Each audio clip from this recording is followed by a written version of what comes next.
Hi, welcome to 16-Bit Bench. Matt here. Got a Spectrum 128K plus 2A model here. It's a late revision, a 1991 I think. And the problem with this guy is that there's no audio coming out of the tape deck, so you can't load any games into it. Keyboard seems to work fine, but yeah, there's a problem here. So let's open it up and take a look. As you can see, it's an Amstrad issue 4 1990 model. So I think that's quite a late revision for these. It does have a few other problems other than the audio. So when I got it, the RF can was incredibly loose. So it had cracked joints on it, and obviously that's because there's no strain relief on the RF jack. So you're plugging in, plugging out, plugging in, plugging out. You're just going to loosen it.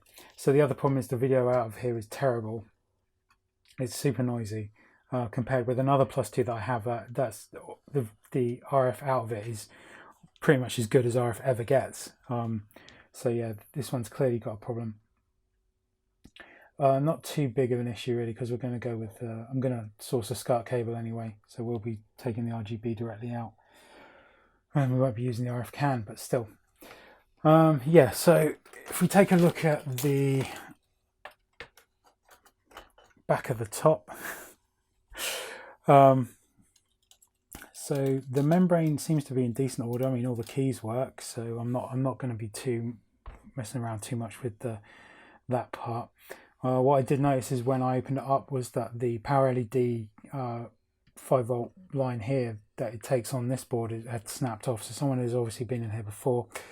This is the cable to the tape drive.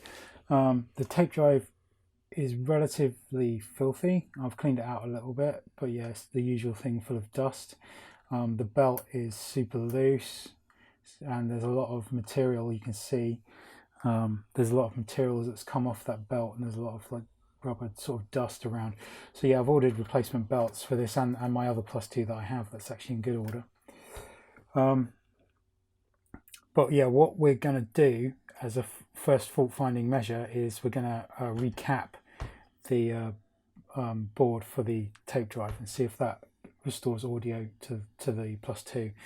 If that doesn't work, then I can always just swap the tops over between my two Plus 2s. They're both, I think the other one is a revision 3 or something.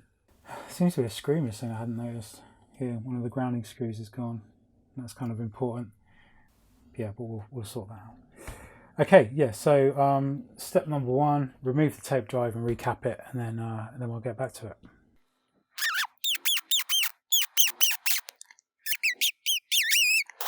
Yeah, there's definitely screws missing here. So obviously someone's been at it before. There's only 4 capacitors to replace on this board. 1, 2, 3, 4. And we'll see where that gets us. God, I am super low energy today. I just so tired. Okay.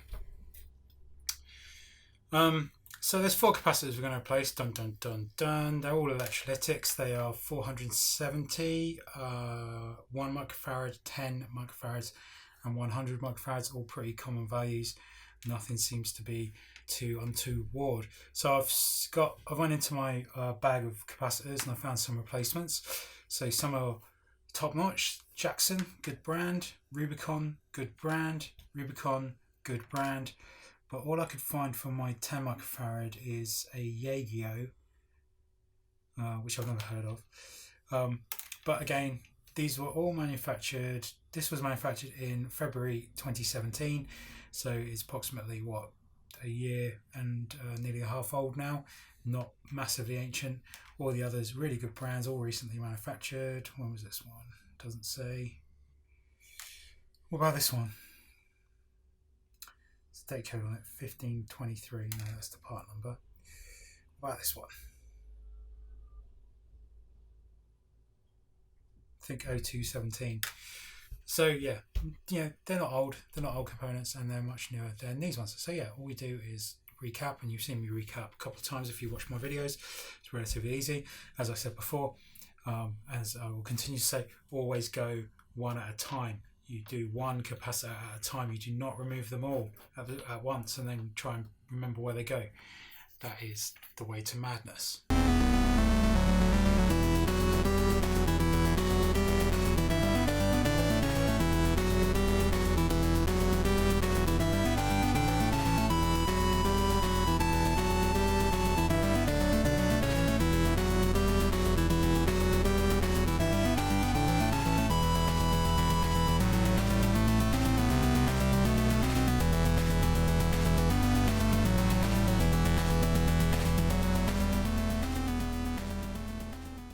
There we go.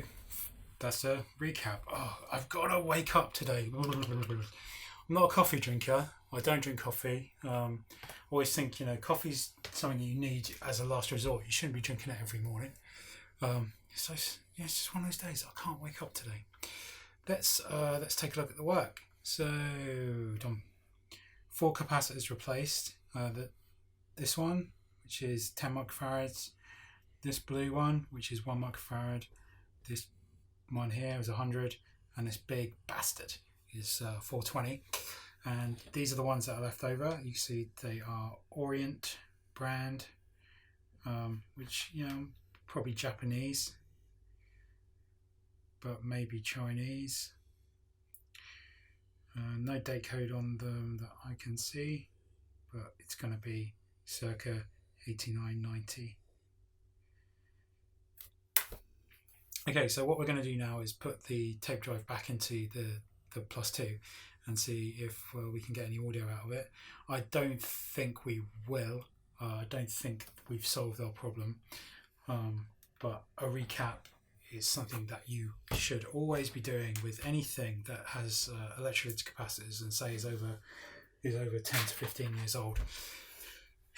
They're just unreliable over time. Right, let's get on. Okay, so here we are. Hoping you can see on the camera the terrible state of the RF output. It's super noisy. It should be relatively clear, and what you usually get is just a little bit of color banding on vertical edges, like you can see, on the A here. Hopefully in the P, you can see that yellow banding left and right. That's what I'd expect from RF. But all this screen noise here is not what we usually want. So let's. You've got the tape drive broken out here, and it's plugged onto the main board. You can see the power is on because the LED is on, and that's all working. So on the Plus 2, you select loader, and it says insert tape and press play. What I'd be expecting to see around the edge is a red or blue border. So yeah, I don't think it's going to work. But let's grab the test tape. So I've got a Sinclair test tape, which I found in a box full of junk. Oh, that's good. Okay, so yeah, as I thought, the bolt is too.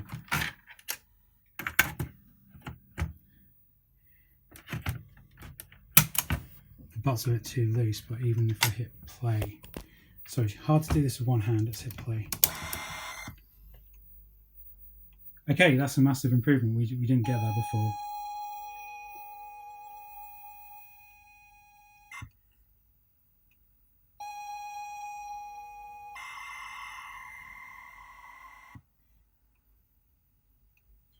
Okay, so wow, that recap worked. That was a surprise. Well, that's good news. What we did fix the tape drive, and it's working better than ever. I actually noticed that the tape drive on this one doesn't need as much volume as the other Spectrum I've got. So after I've recapped this one, I'm gonna do the other Spectrum as well, because I think that needs it. Yeah, so what we're going to do here is replace the 7 grey capacitors that are on this board. There are a mixture of 1 microfarad and 100 microfarad capacitors.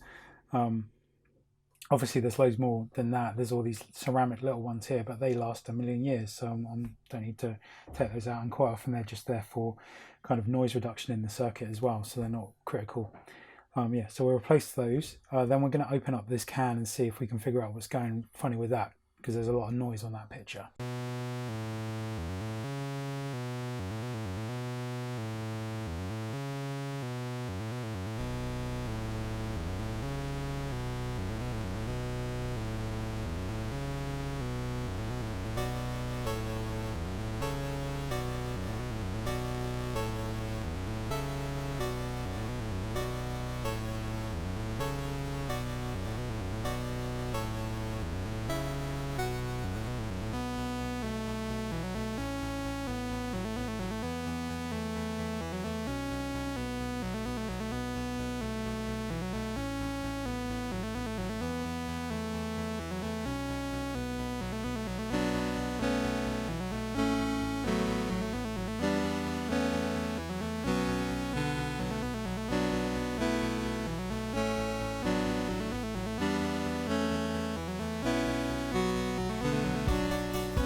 So we've recapped the board. Let's take a super close-up look. Yeah, so everything's been replaced by these lovely Rubicon capacitors. There they are. So much nicer than these horrible grey, yellowish orient things there. Yeah, but for the most part, most of these capacitors are not essential to the functioning of the board. They will just be smoothing capacitors. And maybe the ones up here are dealing with the audio and video outputs.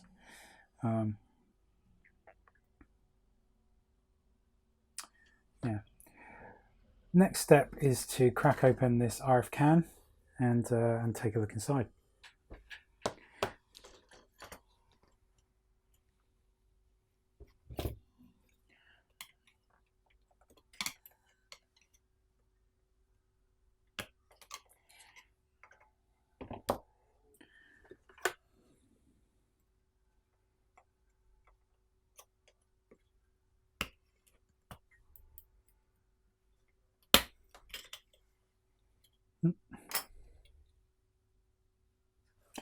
Okay, that's interesting. I think I might have found why there's a problem.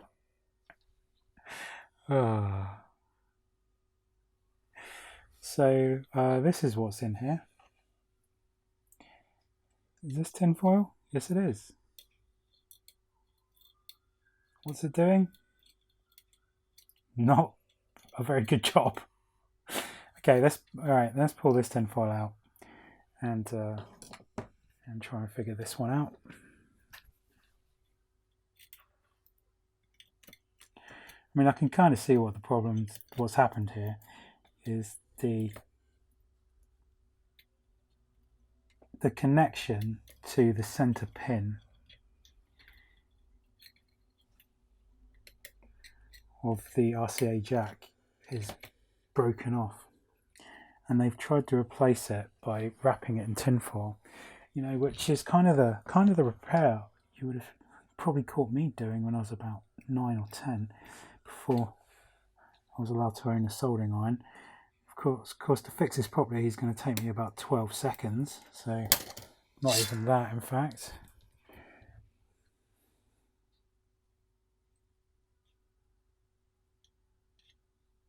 There we go. Let's just make sure I've got all that tinfoil out.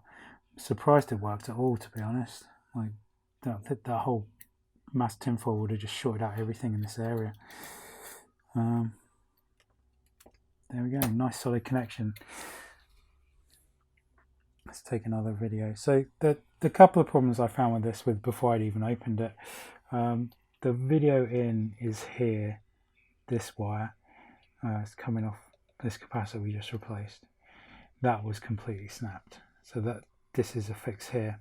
Then you've got, fact, maybe that's the 5 volts in. Then you got the video in over here, I think, comes down this side and down into the board. And here, this resistor that's now resoldered to the center pin of the RCA jack, that was free floating and was just kind of touching some tin foil. I'm really surprised I got any video out of it. You know, that is really interesting. That massive bodge fix worked. Should I post? Oh, I should have taken a photo and posted it to Reddit under Tech Support MacGyver.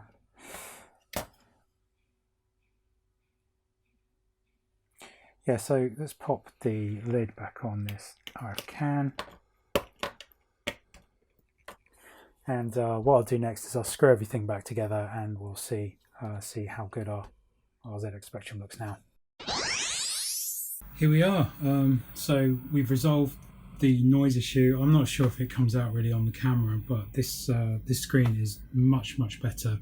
It's still the ringing is still there on the edges. I mean, if you look at this edge, you can see yellow that side, white that side. That ringing is expected on RF. I'm not surprised by that. But yeah, the recap of that and the cleaning out of the tin foil from inside the RF can, yeah, has resolved that issue. So yeah, what I'm going to do is load a game on it again and just make sure it works.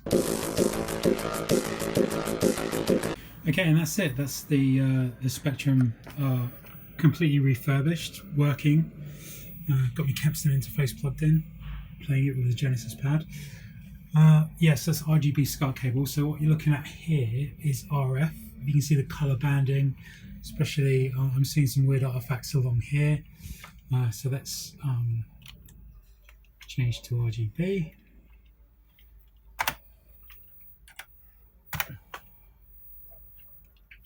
I don't know if the camera's going to pick it up, but yeah, it just looks so much better. Crisp, clear picture, the best kind of picture you expect out of one of these things.